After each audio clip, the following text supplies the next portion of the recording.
नमस्कार, न्यूज 18 मध्य प्रदेश छत्तीसगढ़ देख रहे हैं आप और बुलेटिन की शुरुआत बड़ी खबर के साथ करेंगे। रायपुर से ये बड़ी खबर है।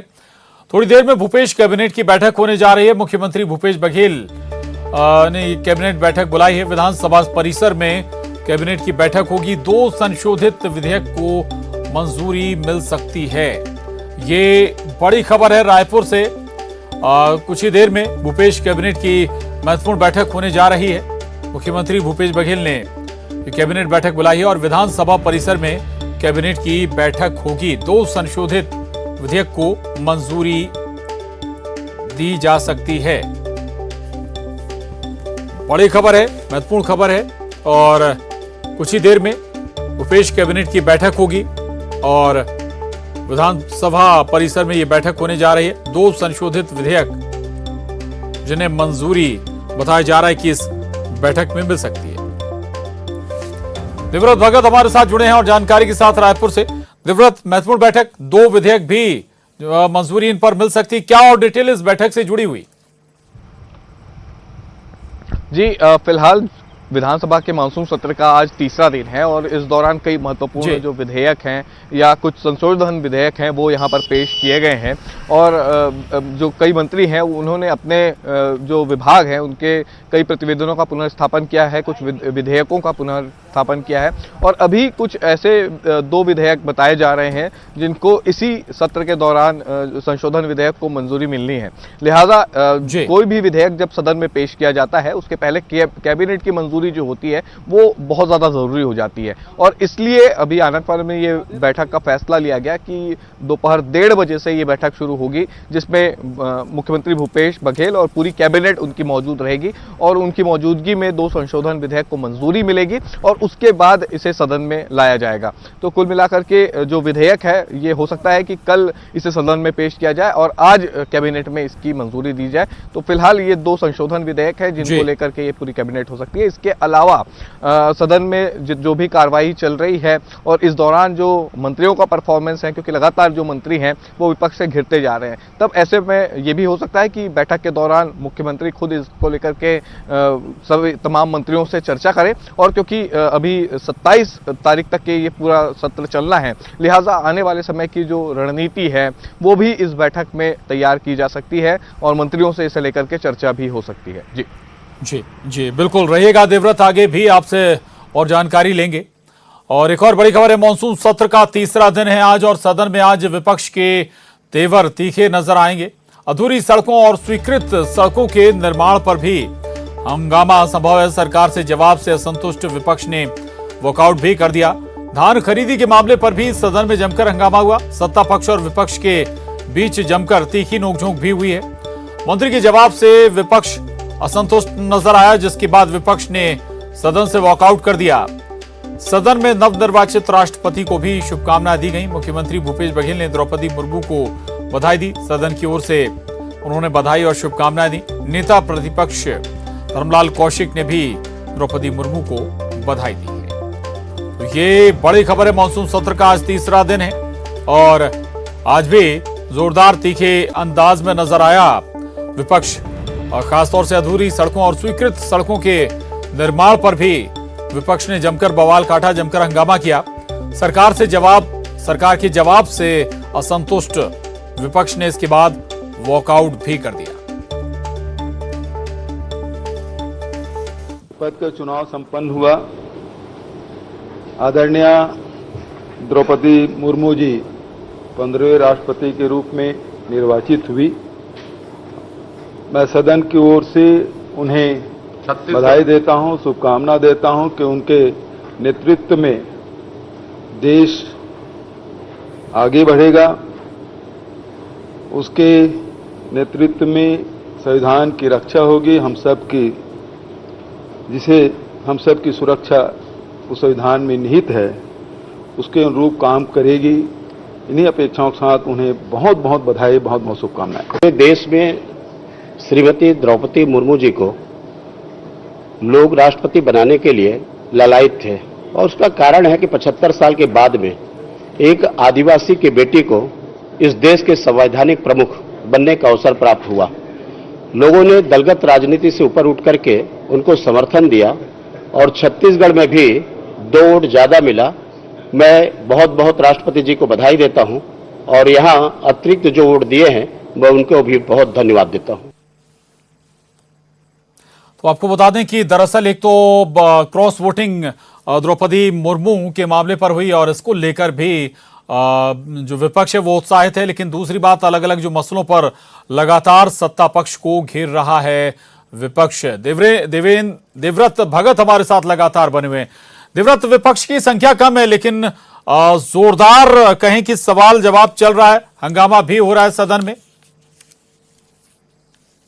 जी, क्योंकि अभी इस वक्त मानसून सत्र में ये देखा जा रहा है कि सत्ता पक्ष से ज्यादा जो होमवर्क है वो विपक्ष द्वारा किया गया है और शायद इसलिए विपक्ष में विधायकों की संख्या भले कम है लेकिन सत्ता पक्ष के मंत्रियों पर विपक्ष भारी पड़ता हुआ यहाँ पर दिखाई दे रहा है। कई सारे सवालों में मंत्री ही घिरते हुए दिखाई दे रहे हैं और आज भी जिस तरह से सड़क का मसला छाया रहा, इसके अलावा धान का मामला रहा जिसमें विपक्ष के तीखे तेवर दिखाई दिए और इन दोनों ही मामले में विपक्ष ने वॉकआउट किया है। काफी गहमा गहमी रही, शोर हुआ और पिछले 2 दिनों से हम देख रहे हैं कि जब विधानसभा का मानसून सत्र चल रहा है इस दौरान लगातार हंगामा हो रहा है, शोर शराबा हो रहा है, लेकिन सत्ता पक्ष के मंत्री भी घिरते हुए नजर आ रहे हैं। पहले दिन ये देखा गया कि मंत्री रुद्र गुरु घिर गए, दूसरे दिन हमने मंत्री कवासी लखमा को घिरते हुए देखा और आज भी यही स्थिति अमरजीत भगत की रही जब खाद्य विभाग के सवाल चल रहे थे। तब एक तरह से विपक्ष के तेवर तो तीखे हैं ही लेकिन साथ ही साथ होमवर्क भी यहां पर यह कहना होगा कि विपक्ष का बेहतर है क्योंकि कई तथ्य और आंकड़े जो है वो विपक्ष की तरफ से प्रस्तुत किए जा रहे हैं जिनके जवाब कई बार मंत्रियों के पास नहीं है। तब ऐसी स्थिति में यहां पर विपक्ष जो है वो भारी पड़ता हुआ दिखाई दे रहा है। और रही बात शोर शराबे की, हालांकि मुख्यमंत्री की तरफ से कई मुद्दों को लेकर के माकूल जवाब भी दिए गए लेकिन कई विभागों की जब चर्चा हो रही है तब इसमें ज्यादा जरूरत यह हो जाता है कि मंत्री पूरी तैयारी के साथ अगर सदन में पहुंचते तो ये स्थिति नहीं आती कि विपक्ष के सवालों से की वजह से जो है मंत्री घिर जाएं। फिलहाल लगातार कई मामलों को लेकर के हंगामा जारी है और अब अनुपूरक बजट पर यहां पर अनुदान मांगों पर चर्चा शुरू हुई है और इसके बाद भी ये देखा जा सकता है कि फिर एक बार विपक्ष के तीखे तेवर यहां पर मंत्रियों को और बिल्कुल अंदाज विपक्ष का भी बेहद जोरदार नजर आया। शुक्रिया देवव्रत आपका जानकारी के लिए। उधर मानसून सत्र का तीसरा दिन और सदन में आज विपक्ष के तीखे तेवर नजर आए हैं। अधूरी सड़कों और स्वीकृत सड़कों के निर्माण पर भी विपक्ष ने जमकर हंगामा काटा है। आगे बढ़ेंगे। मानसून सत्र का तीसरा दिन है। वन मंत्री ने अधिकारी को निलंबित कर दिया। बिलासपुर वन मंडल में अनियमितता का मामला ही ध्यान आकर्षण में नेता प्रतिपक्ष ने मामला उठाया है। वन मंत्री मोहम्मद अकबर ने माना कि गड़बड़ी हुई है। एक अधिकारी को निलंबित करने की घोषणा भी उन्होंने की है। पूरे मामले की जांच कराने की बात भी उनकी ओर से कही गई है।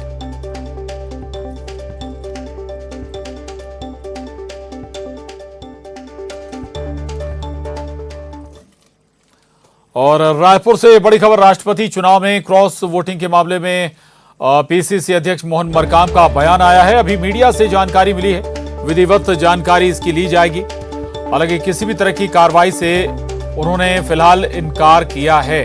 तो पीसीसी चीफ मोहन मरकाम कह रहे हैं कि उन्हें अभी क्रॉस वोटिंग की जो जानकारी है वो मीडिया के माध्यम से लगी है। इसकी विस्तृत जांच कराएगी पार्टी और इसके बाद ही कोई फैसला लिया जाएगा, लेकिन किसी भी तरह की कार्रवाई से फिलहाल पीसीसी चीफ इनकार कर रहे हैं। देश के 15वें राष्ट्रपति महामहिम द्रौपदी मुर्मू जी को मैं बहुत बहुत बधाई शुभकामनाएं देता हूं। रही बात क्रॉस वोटिंग की, आपके माध्यम से, मीडिया के माध्यम से ही हमें पता चल रहा है कि क्रॉस वोटिंग हुआ है। पहले उसकी विधिवत हमको जानकारी मिल जाए, आखिर हुआ क्या है, उसके बारे में ही इस मुद्दे पे अपन कुछ कह पाएंगे। मुझे जो मीडिया के माध्यम से ही ऐसी जानकारियां मिल रही है, जब तक उसके बारे में विधिवत हम लोगों को कोई जानकारी नहीं मिलेगी, इस बारे में कहना जल्दबाजी होगी। और सोनिया गांधी से ईडी की पूछताछ के विरोध में छत्तीसगढ़ के सभी जिलों में कांग्रेस आज प्रदर्शन कर रही है। जिला स्तर पर होने जा रहे प्रदर्शन को लेकर कांग्रेस प्रदेश अध्यक्ष मोहन मरकाम ने कहा कि ईडी के पास कुछ है नहीं। ईडी ने खुद 2015 में नेशनल हेराल्ड मामले को बंद कर दिया था। केंद्र सरकार के दबाव में लगातार हमारे नेताओं को परेशान किया जा रहा है।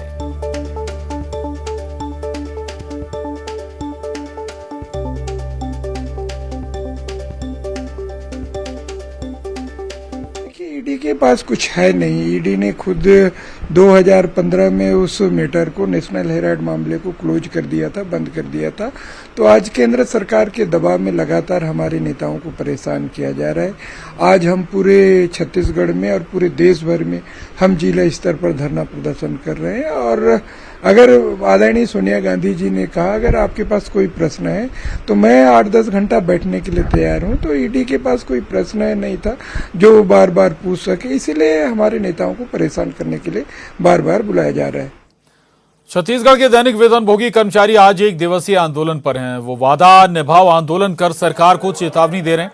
प्रदेश के 46 शासकीय विभाग में 1,80,000 के करीब सर्वदैनिक वेतनभोगी कर्मचारी कार्यरत हैं, जिन्होंने नियमितीकरण की मांग को लेकर सरकार के खिलाफ मोर्चा खोल रखा है। वादा निभाओ आंदोलन है ये, और ये एक दिवसीय आंदोलन है।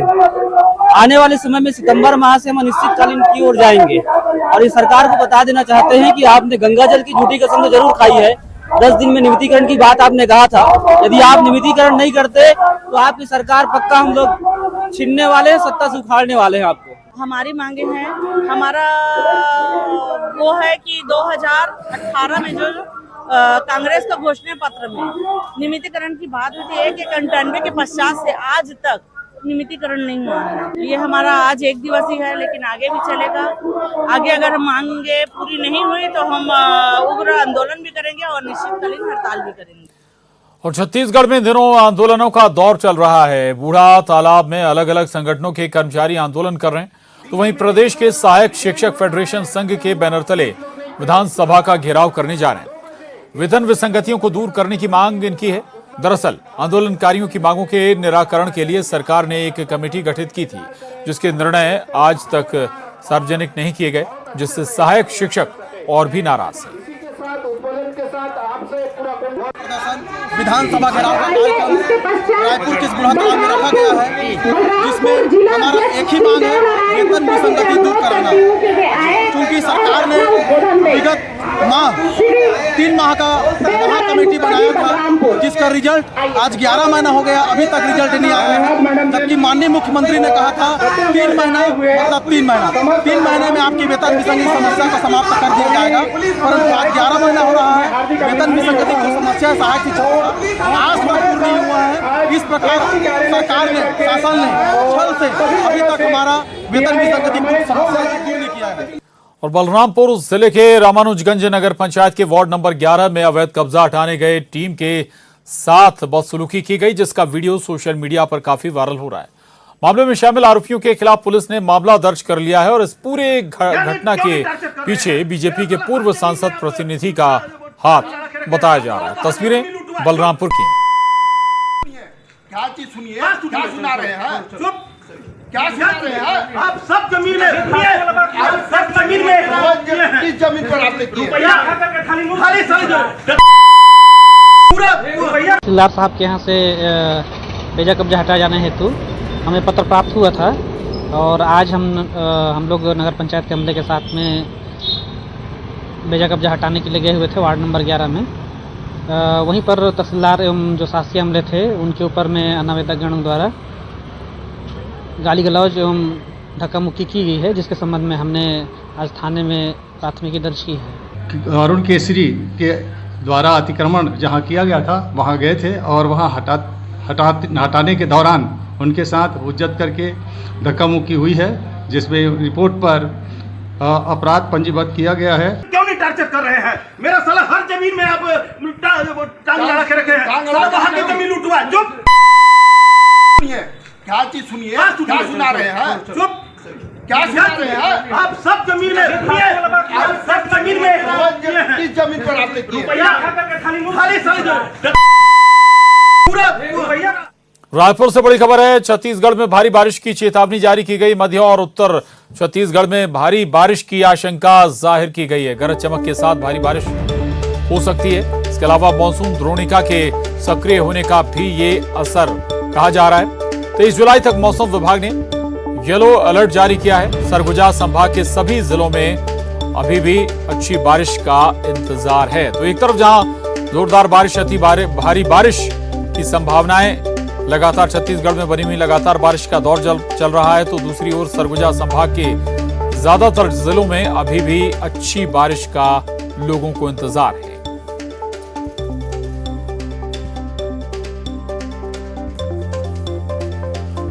एक बार फिर आपको बता दें, छत्तीसगढ़ में भारी बारिश की चेतावनी कई जिलों में जारी की गई है, कई संभागों में, जबकि सरगुजा संभाग में अभी भी ज्यादातर जिले पर्याप्त बारिश के इंतजार में हैं।